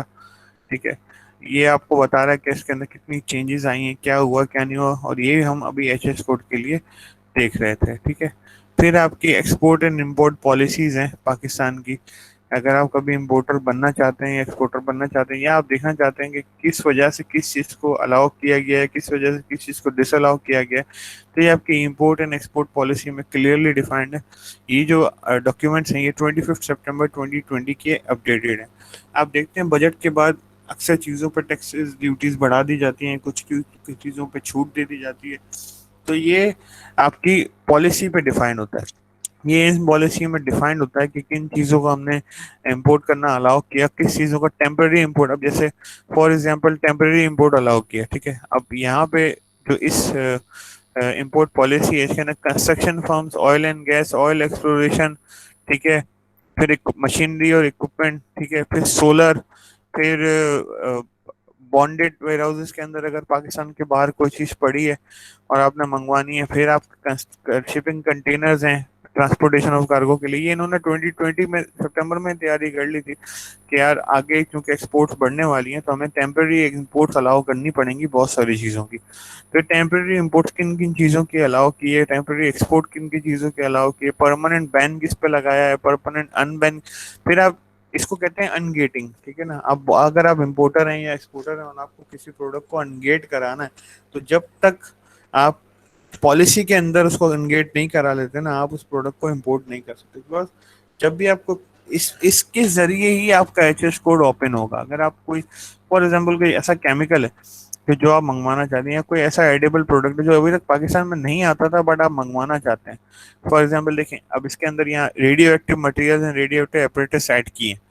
ठीक है ना, क्या ये न्यूक्लियर के लिए ज़रूरी है, आप न्यूक्लियर प्लांट्स के लिए ज़रूरी है पाकिस्तान के, तो इनको ऐड किया गया कि अब आप इनको यहाँ अब आप इनको इंपोर्ट कर सकते हैं। ठीक है, फिर आर्सेनिक एंड आर्सेनिक कंपाउंड्स हैं, फिर ओजोन डिप्लीटिंग सब्सटेंसेस हैं, क्या कि इनमें किसको अलाउ किया है, किसको रोका है। ठीक है ना, फिर कौन कौन से एसिड्स आपने ऐड किए हैं, ये सारी चीज़ें जब तक अगर आप कोई स्पेसिफिक प्रोडक्ट के इम्पोर्टर हैं और आप आपको कोई कहता है कि आपकी प्रोडक्ट अलाउड है इंपोर्ट होना, जब तक आपके एचएस कोड नहीं आएगा ना तब तक आप उस प्रोडक्ट को इंपोर्ट नहीं कर सकते, और आपका एचएस कोड आपकी इंपोर्ट पॉलिसी के अंदर डिफाइन आएगा। इसी तरीके से आप किसी प्रोडक्ट के एक्सपोर्टर हैं और आपने गवर्नमेंट से इजाज़त मांगनी है एक्सपोर्ट करने की, तो जब तक एक एक्सपोर्ट पॉलिसी के अंदर आपका नाम या आपके प्रोडक्ट का नाम नहीं आएगा ना, आप उस प्रोडक्ट को एक्सपोर्ट नहीं कर सकेंगे। जब आप import and export almost similar है, बिकॉज इंपोर्ट में भी आपको एचएस कोड चाहिए, एक्सपोर्ट में भी आपको एचएस कोड चाहिए। तो जब आपका एचएस कोड ओपन होगा तो ही आप एक्सपोर्ट या इंपोर्ट कर सकेंगे, ठीक है। फिर ये पाकिस्तान का इकोनॉमिक सर्वे 2018 और 19 का, जिसमें ये जो बताएगा कि फाइनेंस डिवीजन ये सिलेक्ट करता है और ये बनाता है और ये बताता है कि यार क्या हुआ, किस किस चीज़ों ने इकोनॉमिकली बूस्ट किया और किन किन चीज़ों ने इकोनॉमिकली डैमेज किया है पाकिस्तान को, ठीक है। अब हम बात करते हैं डॉक्यूमेंटेशन की।